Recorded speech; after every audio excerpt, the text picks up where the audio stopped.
ملخص كتاب المليونير اللي ساكن جنبك، توماس جي ستانلي. أغلب الناس فاكرين إن المليونيرات دايماً لابسين لبس غالي، ساكنين في قصور وبيسوقوا عربيات فارهة.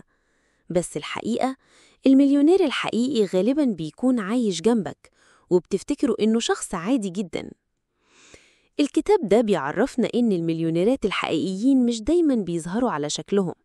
دول ناس عايشين ببساطة وبيعرفوا يديروا فلوسهم كويس جداً.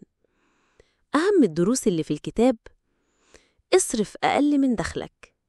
المليونيرات بيصرفوا بحكمة، مش لازم أشتري كل حاجة تعجبني، حتى لو أقدر مش دايماً أشتري.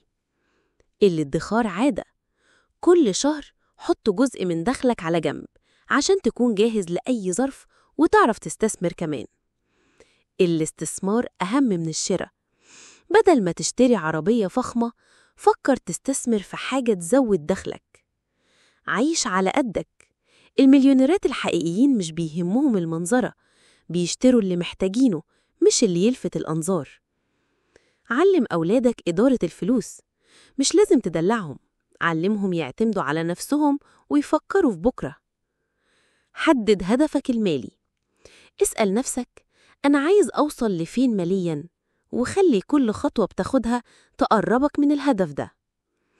الشغل مش عيب، والإدارة الصح أهم. كتير من المليونيرات بدأوا بشغل بسيط لكن بذكاء وإدارة مالية صح وصلوا للثراء.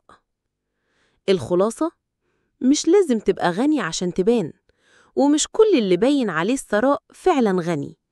ابدأ بادخار جزء صغير من دخلك وعيش ببساطة واستثمر بحكمة. السر مش في الفلوس الكتير، السر في إزاي بتدير اللي معاك.